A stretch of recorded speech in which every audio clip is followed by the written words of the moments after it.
नमस्कार, मैं हूं आपके साथ सिमरन और आप देख रहे हैं पर्ल्स 24 न्यूज। एक नजर डालेंगे 20 बड़ी खबरों पर। विदेश मंत्री डॉक्टर एस जयशंकर ने की मुलाकात। दिल्ली में बोलीविया की विदेश मंत्री सेलिंडा सोसा से की मुलाकात। हिमाचल के सीएम सुखविंदर सिंह सुक्खू की निर्मला सीतारमण से मुलाकात। दिल्ली में केंद्रीय वित्त मंत्री से की शिष्टाचार भेंट। दिल्ली में छत्तीसगढ़ में कई नक्सलियों के मारे जाने पर बीजेपी सांसद दिनेश शर्मा ने कहा, आतंकवाद हो या नक्सलवाद हो या माफियाओं का माफिया राज हो, इनमें प्रगति में बाधा आती है। नहीं, निश्चित रूप में देखिए, आतंकवाद हो, नक्सलवाद हो और माफियाओं का माफिया राज हो, इनसे प्रगति में भी बाधा होती है और आम आवाम की जिंदगी हराम होती है। तो इसलिए ये जितनी जल्दी ये नाशूर है इस समाज का, चाहे वो नक्सलवाद हो, माफिया राज हो या आताताई जो प्रवृत्ति है वो हो, तो इनको जितनी जल्दी हो साम दाम दंड भेद जो नीति से माने उसी नीति से इनको समझाने की जरूरत है। और माननीय गृह मंत्री जी एक सशक्त, इसको कहना चाहिए कि लौह पुरुष की तरह आचरण करने वाले व्यक्तित्व हैं और जनता की इस चीज की वेदना को उन्होंने समझा है और उन्होंने कहा भी है कि नक्सलवाद को हम जल्दी खत्म करेंगे। तो ये मैं समझता हूं कि एक अच्छी पहल है। बीजापुर में नक्सली मुठभेड़ में प्राणों का बलिदान देने वाले बीजापुर के डीआरजी जवान राजू ओयाम को दी श्रद्धांजलि। पार्थिव शरीर को लोगों ने अंतिम श्रद्धांजलि अर्पित की। मुंबई में शिवसेना नेता मनीषा कायंदे ने दिशा सालियन मामले पर कहा कि सत्य सामने आना चाहिए, एक महिला की मौत हुई है। देखिए, हम पहले से यही कह रहे हैं कि सत्य जो है वो सामने आना चाहिए। एक महिला की मृत्यु हुई है, दिशा सालियन, और इस पर जो आरोप प्रत्यारोप है वो असली कोई तपास हुआ ही नहीं। मगर आज दिशा सालियन के पिताजी ने खुद जाकर हाईकोर्ट में एक याचिका दाखिल की। उनका समाधान नहीं हो रहा है कि मेरी बेटी का मृत्यु किस प्रकार हुआ। उन्होंने बहुत गंभीर एलिगेशंस लगाए हैं। दोषी कोई भी हो, हम इसमें कोई राजकारण नहीं कर रहे, मगर सत्य है जो है वो सामने आना चाहिए और दिशा सालियन के मृत्यु के पश्चात भी उसको न्याय मिलना चाहिए। एक पिताजी की याचिका है। लेकिन उनके पिताजी कह रहे कहीं न कहीं उनके ऊपर जो मेयर थे किशोरी पेडनेकर, उन्होंने प्रेशर दिया था। बिल्कुल गंभीर आरोप पूर्व जो महापौर है उन पर आरोप लगाए हैं और इसका तपास होना चाहिए। वारिस पंजाब डे के प्रमुख अमृतपाल सिंह के 7 साथियों को हिरासत में भेजा। अमृतसर की अजनाला अदालत ने 4 दिन की पंजाब पुलिस को हिरासत दी। माया थाने अजनाले ਦਾ ਉਹਦੇ ਵਿੱਚ ਅਸੀਂ ਇਹਨਾਂ ਨੂੰ ਪੇਸ਼ ਕੀਤਾ ਸੀਗਾ, ਜਿਹੜਾ 4 ਦਿਨ ਦਾ ਸਾਨੂੰ ਉਹਦੇ ਚ ਰਿਮਾਂਡ ਮਿਲਿਆ। ਸਰ, ਇਹ ਪਹਿਲਾਂ ਕਿੱਥੇ ਸੀ, ਹੁਣ ਕਿਹੜੇ ਕੇਸ ਹੈ? ਇਹ ਪਹਿਲਾਂ ਐਨਐਸਏ ਦੇ ਤਹਿਤ ਡਿਬਰੂਗੜ੍ਹ ਜੇਲ੍ਹ ਦੇ ਵਿੱਚ ਅਸਾਮ ਚ ਬੰਦ ਸੀਗੇ ਜੀ। ਉੱਥੋਂ ਰਿਲੀਜ਼ ਹੋਣ ਤੇ ਅਸੀਂ ਆਪਣੇ ਇਸ ਮੁਕੱਦਮੇ ਦੇ ਵਿੱਚ गिरफ्तार करके ਜਿਹੜਾ ਵਾ ਅੱਜ ਪੇਸ਼ ਅਦਾਲਤ ਕੀਤੀ। 4 ਦਿਨ ਦਾ ਜਿਹੜਾ ਰਿਮਾਂਡ ਮਿਲਿਆ ਉਹ ਚ ਮੋਬਾਈਲ ਫੋਨ ਵਗੈਰਾ ਕੀ ਕੁਝ ਜਿਹੜਾ ਬਰਾਮਦ ਹੋਣਾ ਜੀ? ਉਹਦੇ ਵਿੱਚ ਜੀ ਸਾਰੀਆਂ ਉਹਨਾਂ ਵਿੱਚੋਂ ਹਥਿਆਰ ਨੇ, ਮੋਬਾਈਲ ਫੋਨ ਨੇ, ਹੋਰ ਲਿੰਕ ਐਵੀਡੈਂਸ ਜਿਹੜੇ ਸਾਨੂੰ ਜ਼ਰੂਰੀ ਨੇ ਜੀ, ਉਹ ਅਸੀਂ ਜੋੜਨੇ ਆ। ਜਿਹੜਾ ਥਾਣੇ ਤੇ ਹਮਲਾ ਕਰਨ ਦਾ ਕੇਸ ਹੈ ਜੀ? ਬਿਲਕੁਲ ਜੀ, ਬਿਲਕੁਲ।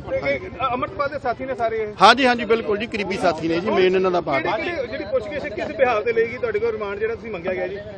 ਉਹ ਐਪਲੀਕੇਸ਼ਨ ਦਿੱਤੀ ਹੈ ਜੀ, ਤੁਹਾਨੂੰ ਦੱਸਿਆ ਵਾ। ਉਹ ਤੁਹਾਨੂੰ ਬਰੀਕੀ ਦੇ ਨਾਲ ਜਦੋਂ ਇਹਨਾਂ ਦੀ ਪੁੱਛਗਿੱਛ ਹੋ ਜਾਵੇਗੀ ਫਿਰ ਤੁਹਾਨੂੰ ਡਿਟੇਲ ਚ ਵਿੱਚ ਦੱਸਾਂਗੇ। 7 दिन ਦਾ ਰਿਮਾਂਡ ਮੰਗਿਆ ਸੀ। 4 दिन की मिली है। हाँ, 4 दिन ਦਾ ਰਿਮਾਂਡ। ਹਾਂਜੀ, आप लोगों ने क्या रखा अपनी तरफ से आधार कोड? ਵੇਖੋ ਸਾਡੀ ਇਹਦੇ ਫਸਟ ਇਹਨਾਂ ਦੀ ਅਰੈਸਟ ਹੋਈ ਆ, ਉਹਦੇ ਵਿੱਚ ਸਾਰੀ ਸਾਡੀ ਤਫਤੀਸ਼ ਜਿਹੜੀ ਆ ਪੈਂਡਿੰਗ ਆ। ਉਹ ਡੂੰਘਾਈ ਨਾਲ ਅਸੀਂ ਇਹਨਾਂ ਦੀ ਤਫਤੀਸ਼ ਕਰਕੇ ਇਹਨਾਂ ਕੋਲ ਸਾਰਾ ਲਿੰਕ ਐਵੀਡੈਂਸ ਰਿਕਵਰੀ ਵਗੈਰਾ ਕਰਨੀ ਹੈ। ਸਰ, ਕਿਆ ਲੱਗਦਾ ਕਿਆ ਰਿਕਵਰ ਹੋਣੇ ਵਾਲਾ ਇਨਕੇ ਪਾਸ ਸੇ? ਵੇਖੋ ਇਹ ਤੁਹਾਨੂੰ ਇਹ ਪਾਰਟ ਆਫ ਇਨਵੈਸਟੀਗੇਸ਼ਨ ਆ, ਇਹ ਹੁਣ ਤੁਹਾਨੂੰ ਅਸੀਂ ਡਿਸਕਲੋਜ਼ ਨਹੀਂ ਕਰਨਾ, ਇਹ ਤੁਹਾਨੂੰ ਬਾਅਦ ਚ ਦੱਸਾਂਗੇ ਜਦੋਂ ਦੁਬਾਰਾ ਪੇਸ਼ ਕਰਾਂਗੇ। अमृतसर की जेल में रखा जाएगा? अगर इतने बड़े आरोपी हैं। ਇਹਦੇ ਬਾਰੇ ਤੁਹਾਨੂੰ ਮੈਂ ਨਹੀਂ ਕੁਝ ਵੀ ਕਹਿ इनको ਸਕਦਾ। अब अमृतसर की जेल में रखा जाएगा सर? ਹਾਂਜੀ ਹਾਂਜੀ, ਅੰਮ੍ਰਿਤਸਰ ਜੀ, ਅੰਮ੍ਰਿਤਸਰ। ਜੀ ਭਾਜੀ ਦੱਸੋ ਕੀ ਰਿਮਾਂਡ ਮਿਲਿਆ, ਕਿ ਕਿਹੜੇ ਕਿਹੜੇ ਦੋਸ਼ੀਆਂ ਨੂੰ ਪੇਸ਼ ਕੀਤਾ ਗਿਆ? ਅੱਜ 7 ਦੋਸ਼ੀਆਂ ਨੂੰ ਪੇਸ਼ ਕੀਤਾ ਸੀਗਾ। ਉਹਨਾਂ ਦਾ 4 ਦਿਨ ਦਾ ਸਾਨੂੰ ਰਿਮਾਂਡ ਮਿਲਿਆ। 25 ਤਰੀਕ ਨੂੰ ਅਸੀਂ ਦੁਬਾਰਾ ਉਹਨਾਂ ਨੂੰ ਪੇਸ਼ ਕਰਾਂਗੇ। ਕਿਹੜੇ ਕਿਹੜੇ ਦੋਸ਼ੀ ਪੇਸ਼ ਕੀਤੇ ਗਏ ਜੀ? ਇਹਦੇ ਵਿੱਚ ਜਿਵੇਂ ਭਗਵੰਤ ਸਿੰਘ ਬਾਜੀਕੇ ਆ, ਹਰਜੀਤ ਚਾਚਾ, ਗੁਰਮੀਤ ਸਿੰਘ ਬੁੱਕਣਵਾਲਾ, ਬਸੰਤ ਸਿੰਘ, ਆਪਣੇ ਦਲਜੀਤ ਕਲਸੀ ਆ, ਗੁਰਿੰਦਰਪਾਲ ਗੁਰੀ ਔਜਲਾ, ਕੁਲਵੰਤ ਧਾਲੀਵਾਲ। ਕਿੰਨਾ ਰਿਮਾਂਡ ਮੰਗਿਆ ਗਿਆ ਸੀ, ਕਿਸ ਕਾਰਨ? 7 ਦਿਨ ਦਾ ਰਿਮਾਂਡ ਮੰਗਿਆ ਸੀ, 4 ਦਿਨ ਦਾ ਸਾਨੂੰ ਰਿਮਾਂਡ ਮਿਲ ਚੁੱਕਾ। ਕੀ ਆਸ ਇਹਨਾਂ ਨੂੰ? ਕੀ ਹਾਂਜੀ ਕਰਾਂਗੇ ਜੀ। ਥਾਣੇ ਦਾ ਤੁਹਾਨੂੰ ਪਤਾ, ਥਾਣੇ ਦੇ ਹਮਲਾ ਕੀਤਾ ਸੀਗਾ ਇਹਨਾਂ ਨੇ, ਹਥਿਆਰ ਲੈ ਕੇ ਹੋ ਰਿਹਾ। ਇਹਨਾਂ ਕੋਲ ਵਹੀਕਲ ਵਗੈਰਾ ਮੋਬਾਈਲ ਸਾਰਾ ਕੁਝ ਅਸੀਂ ਰਿਕਵਰ ਕਰ ਲਿਆ। ਕਿਹੜੇ ਵਿਅਕਤੀ ਜ਼ਖਮੀ ਹੋਏ ਸੀ ਉਦੋਂ ਦੇ ਪੁਲਿਸ ਕਰਮਚਾਰੀ ਜਿਹੜੇ ਵਿੱਚ ਉਹ ਤੁਹਾਨੂੰ ਪਤਾ ਆ, ਸਾਰੀ ਡਿਟੇਲ ਜਿਹੜੀ ਆ ਉਹ ਆਪਣੇ ਜਿਹੜੇ ਤਫਤੀਸ਼ੀ ਅਫਸਰ ਆ ਉਹ ਤੁਹਾਨੂੰ ਦੇਣਗੇ। ਸਰ ਲੱਗਦਾ ਵੀ 2 ਸਾਲ ਬਾਅਦ ਉਹ ਚੀਜ਼ਾਂ ਬਰਾਮਦ ਹੋ ਸਕਦੀਆਂ? 2 ਸਾਲ ਤੇ ਹੋ ਗਏ ਉਹਨਾਂ ਨੂੰ, ਅੰਦਰੋਂ ਉਹਨੇ ਚ ਨੂੰ ਡਿਸਟਰੋਏ ਵੀ ਕੀਤੀਆਂ ਜਾ ਸਕਦੀਆਂ ਨੇ ਉਹ? ਨਹੀਂ ਜੀ, ਡਿਸਟਰੋਏ ਕੀਤੀਆਂ ਹੋਣਗੀਆਂ, ਪਰ ਅਸੀਂ ਜਿਹੜਾ ਵਾ ਇਹਦੇ ਵਿੱਚ ਰਿਕਵਰੀ ਕਰਾਂਗੇ। ਸਾਡਾ ਲਿੰਕ एविडेंस ਜਿਹੜਾ वा बहुत। हरियाणा के सीएम नायब सिंह सैनी का बयान, पिछले 10 सालों में प्रधानमंत्री नरेंद्र मोदी के नेतृत्व में देश भी और प्रदेश भी तेज गति से बदला है। आज सड़कों का जाल बिछा हुआ है। देखिए, पिछले 10 वर्षों में आदरणीय मोदी जी के नेतृत्व के अंदर देश भी और प्रदेश भी गति से बदला है। आज सड़कों का जाल बिछा है। आज हर जिला के अंदर मेडिकल कॉलेज खड़ा हो गया है। बेटियों के लिए हर 20 किलोमीटर के ऊपर एक कॉलेज खड़ा हो गया है। हॉस्पिटलों की हमारी जो कैपेसिटी थी वो डबल कर दी गई है। 50 बेड को 100 बेड कर दिया है, 100 बेड को 200 बेड कर दिया है। हरियाणा प्रदेश एक गति से आगे बढ़ा है। इन्हीं 10 वर्षों के अंदर हर घर के अंदर नल और स्वच्छ जल हुआ है। नहीं तो इनके समय में तो कर्जा भी ने ले लिया था और माताएं 2-2 किलोमीटर से सर के ऊपर मटका रख करके लेकर के आती थी पानी का पीने के लिए। कितनी तकलीफ सहन करनी पड़ती थी, परंतु वो निजात नहीं दिला पाए। अगर निजात किसी ने दिलाई है, ये डबल इंजन की सरकार नरेंद्र मोदी जी के नेतृत्व के अंदर ये हमारी सरकार ने दिलाई है। आज इन 10 वर्षों के अंदर किसी माता बहन के सर के ऊपर पानी का मटका दिखाई नहीं देता। उसके घर में स्वच्छ जल पहुंचाने का जो संकल्प लिया था आदरणीय मोदी जी ने, उसको पूरा किया है। हमने 24 घंटे बिजली देने का संकल्प लिया था, इन्होंने भी लिया था। ये लोग कर्जा तो ले रहे थे, व्यवस्था खड़ी नहीं हो रही थी, परंतु आज हमने 24 घंटे बिजली देने का गांव के अंदर काम हमारी सरकार कर रही है। लगभग 5600 गांव के अंदर।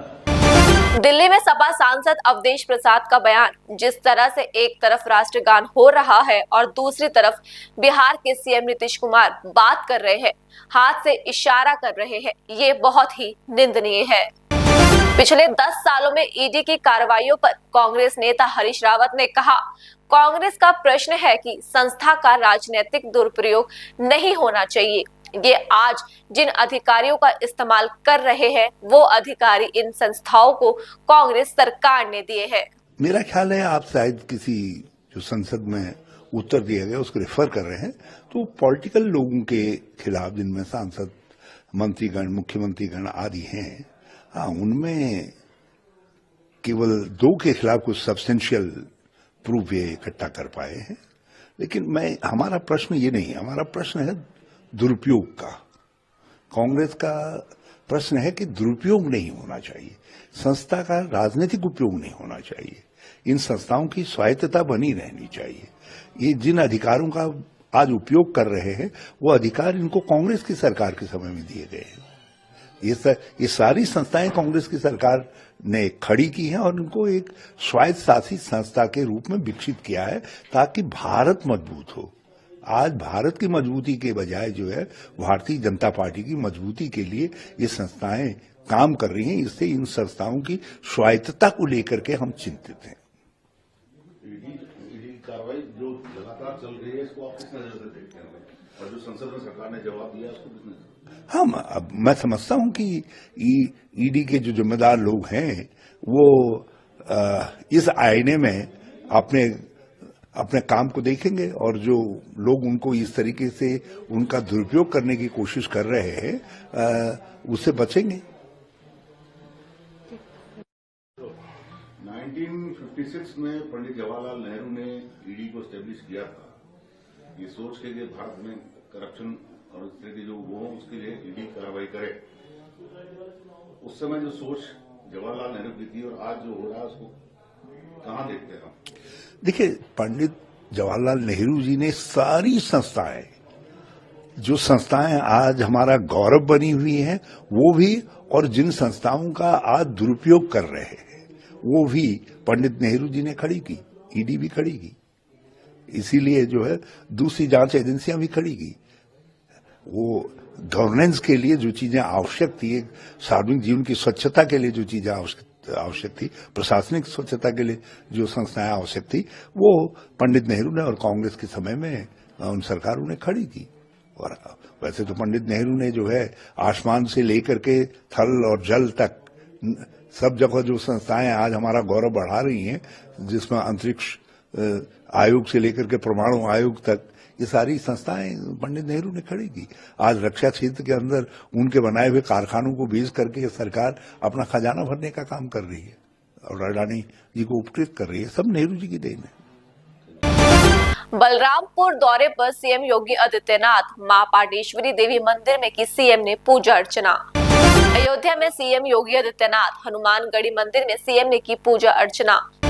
उज्जैन में मुख्यमंत्री मोहन यादव ने की पूजा अर्चना। तिलभांडेश्वर महादेव मंदिर में किया अभिषेक। सीएम ने प्रदेश की समृद्धि की कामना की। 23 मार्च को धामी सरकार के पूरे होंगे 3 साल। प्रदेश भर में आयोजित होंगे कार्यक्रम। देहरादून में सीएम पुष्कर सिंह धामी करेंगे संबोधित। उत्तराखंड चारधाम यात्रा, पहले दिन 1,85,000 श्रद्धालुओं ने कराया रजिस्ट्रेशन। सबसे ज्यादा केदारनाथ के लिए हुए पंजीकरण। हेमकुंड साहिब यात्रा के लिए रजिस्ट्रेशन शुरू। दर्शन के लिए टोकन सुविधा उपलब्ध। 30 अप्रैल से शुरू होगी यात्रा।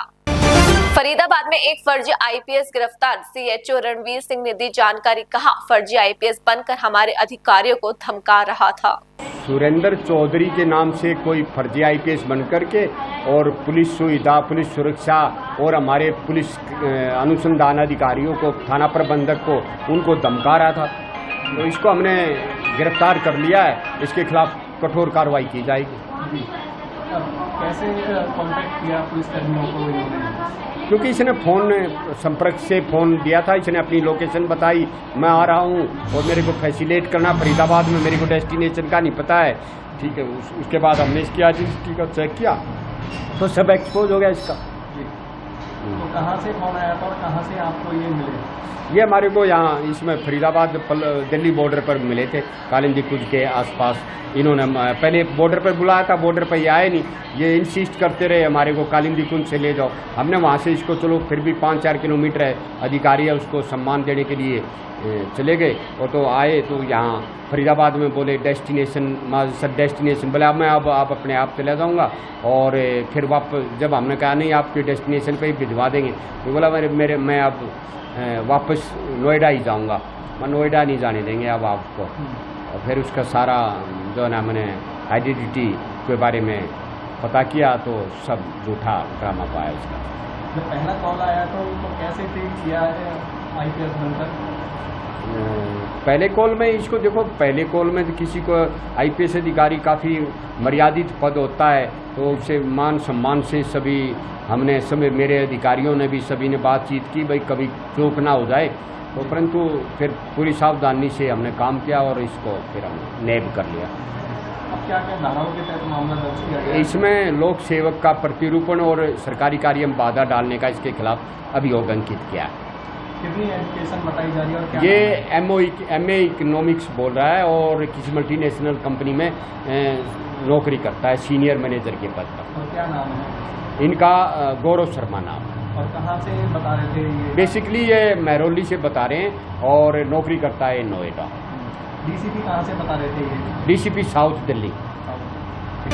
पंजाब में ड्रग तस्करों के खिलाफ पुलिस का एक्शन। फाजिलका में 2 ड्रग तस्करों पर की कार्रवाई। अवैध निर्माण पर पुलिस ने चलवाया बुलडोजर। नागपुर में 17 मार्च को भड़की हिंसा के बाद बड़ी सुरक्षा। नागपुर के मोमिनपुरा में पुलिस सुरक्षा बढ़ाई गई। पूरे क्षेत्र में बढ़ाई गई सुरक्षा व्यवस्था। अभी तक किसी के घायल होने की कोई खबर नहीं। हरियाणा, पंजाब, हिमाचल और चंडीगढ़ में बदला मौसम का मिजाज। कश्मीर घाटी में हुआ हिमपात। फिलहाल के लिए आप मुझे दीजिए इजाजत और बाकी की तमाम खबरों के लिए बने रहिए पर्ल्स 24 न्यूज के साथ। नमस्कार।